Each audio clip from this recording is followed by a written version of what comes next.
Good morning. We have a presentation for Miss Velma Imperial. Ma'am, palagin na lang po yung pangalan ng mga kasama nyo.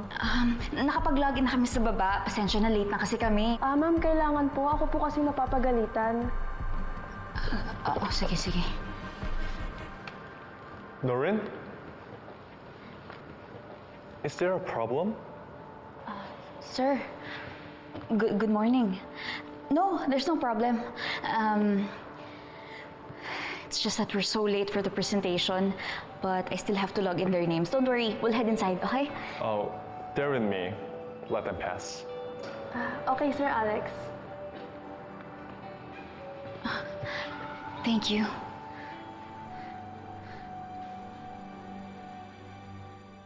Impressed because the math adds up to this report. Ang bilis ko naman ma-impress. You're not, Ma? I think it sounds great. I think Shari came up with the numbers and the product innovation of what we're looking for. Good for her. But I want to know more. What do you want to know, Madam? I want to hear more from Noreen. Where is she? Hindi na ata makakapunta, Madam. I guess she's not taking this seriously. Is that so? Yes! Kaya, Madam, tapos na ang laban. May nanalo na. Well, then I guess the meeting has ended. Thank you again. Thank you. Congratulations. Thank you. Excuse me? We're not done yet. I'm here to represent my Amma as a major shareholder. She wants to hear the presentation. Oh, Alex, do you want me to repeat the presentation? Oh, I'm not talking about your presentation. Good morning, everyone.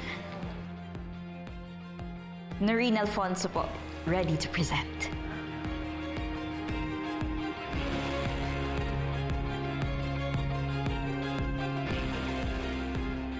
I'm so sorry I'm late po.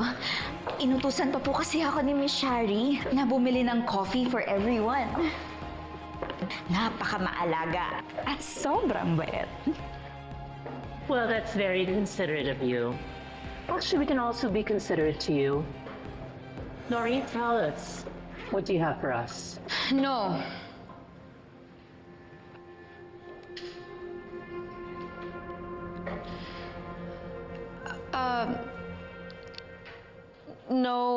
No, because do we still have time? Shari, we have time. Nandito si Mr. Jiang.